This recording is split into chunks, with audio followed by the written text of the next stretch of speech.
Hari ni aku nak share sikit pasal yang mana lagi penting, sama ada kita nak upgrade kamera ataupun upgrade skill. Hello guys, welcome back to my channel. Okay, nama aku Azrul. Kepada yang masih lagi setia kat channel ni, thank you so much. Dan kepada yang masih lagi baru, please do subscribe. Baru-baru ni aku ada dapat DM daripada seseorang ni. Dia mengatakan kepada aku, dia bagi soalan iaitu apa pendapat aku which is untuk upgrade kamera dengan upgrade skill. Sebelum aku share kepada korang tentang pendapat aku ni, and then korang kena tahu pasal kamera ni dia ada banyak jenis lah. So sebagai contoh, kamera DSLR dan juga kamera mirrorless. Dari segi sensor pun dia ada jenis full frame sensor dan crop sensor. Setiap kamera ni sebenarnya dia ada jenis fungsi dia dan ada kelebihan dia tersendiri. Pendapat aku untuk mengenai upgrade kamera ataupun skill ni, bagi aku sebenarnya yang paling penting adalah upgrade skill dahulu. Sebab apa aku cakap kepada korang tentang upgrade skill ni kan, yang paling penting adalah korang kena mahir dulu asas fotografi ni, asas kamera tu. So korang mahirkan dulu button-button dia, sebagai contoh shutter speed, aperture, ISO dan white balance dan macam-macam lagi yang ada dekat kamera korang tu. Jika korang tak tahu button asas macam aperture apa semua tu, so bagi aku no point lah korang nak upgrade kamera korang. So yang penting adalah bila korang menggunakan crop body sensor kamera sebagai contoh, and then korang boleh dapatkan gambar yang macam aku cakap tadi, yang agak sharp, and then white balance yang betul. Dan bagi aku yang okey lah, so far tak ada cacat cela lah. So aku share kepada korang lah sikit. Okay, mula-mula dulu aku belajar menggunakan kamera ni iaitu Nikon D90. So which is Nikon D90 tu adalah kamera pertama aku. So selepas tu barulah aku upgrade kepada D600, Nikon D600. So kenapa aku upgrade masa tu, iaitu aku nak dapatkan penggunaan ISO yang lebih tinggi. Sebagai contoh, bila aku pakai D90, bila aku menggunakan ISO yang tinggi, so dia akan mengeluarkan noise dekat gambar. So bagi aku macam agak susah untuk aku nak guna masa tu, and then aku upgrade kepada D600.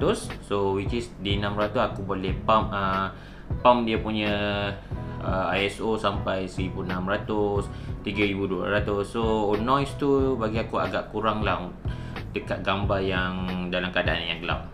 So aku nak beritahu kepada korang, tak semestinya korang dah upgrade kamera and then skill tu korang tak upgrade, and then tak bermaksud gambar korang tu macam wow, dah cantik semua kan. So bagi aku salah satu lagi faktor iaitu editing.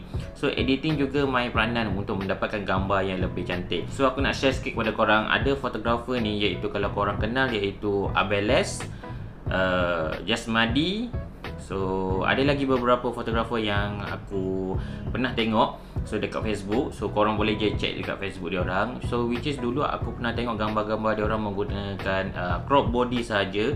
So bila dia orang dah editing tu, so gambar tu memang cantik gila. So bagi aku tak bermaksud kamera korang macam contoh crop body tak boleh buat gambar yang cantik, and then yang gambar yang lebih sharp, and then gambar yang sedap mata memandang. So macam mana kalau korang nak upgrade skill kan? So sebagai contoh aku beritahu kepada korang, sekiranya kalau korang nak upgrade skill di dalam wedding punya bidang ni, untuk wedding fotografi, so bagi aku korang boleh je contact official photographer kat mana-mana di dalam Facebook ke apa, and then korang just tanya je dia, and then boleh tak kalau korang follow official photographer tu. So follow tu tak bermaksud korang terus dapat bayaran daripada official. So korang just follow, and then korang tengok macam mana setting ataupun kata apa pergerakan daripada official photographer tu. So dekat situ korang boleh belajar dari segi macam mana korang nak setting lighting, korang nak setting aperture, and then shutter speed dekat plumage, and then banyak lagi yang korang boleh belajar dekat situ. So bagi aku tak rugi kalau korang belajar skill dahulu sebelum korang upgrade kamera. So bila waktu yang sesuai untuk kita upgrade body kamera ni kan? So sebelum ni aku dah beritahu kepada korang, iaitu aku dah upgrade satu kali body, so which is daripada Nikon D90 kepada Nikon D600. So kenapa aku upgrade masa tu, iaitu aku ingin gunakan ISO yang tinggi. So which is waktu tu low light punya gambar, and then aku nak gunakan ISO yang tinggi, so supaya noise dekat gambar tu tak nampak sangat. So alasan lain juga ada jugalah yang daripada rakan-rakan aku, daripada fotografer yang lain, dia daripada Nikon pergi jam kepada Sony. So sebabnya Sony ni dia ada video mode yang senang untuk dia orang nak setting. Tak semestinya Sony ni senang untuk setting video mode, tapi bergantung pada fotografer lah.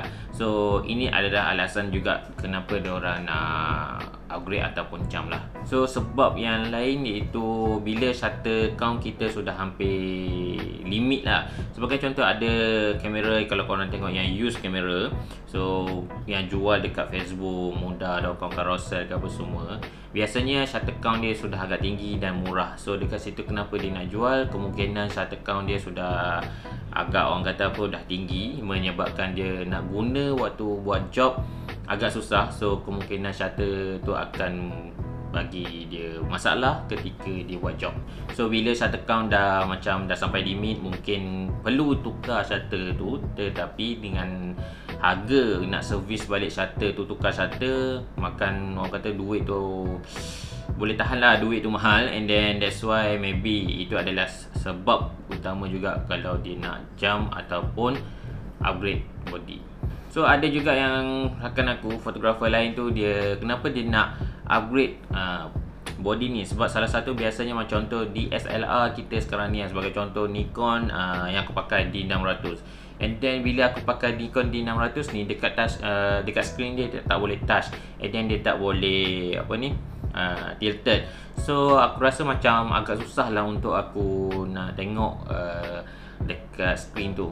So aku rasa kalau aku nak lagi senang, aku mungkin pilih Nikon D780, so which is dia ada touchscreen dengan tilted. So untuk memudahkan aku lagi untuk buat job ketika macam contoh wedding ke ataupun job-job yang lain lah.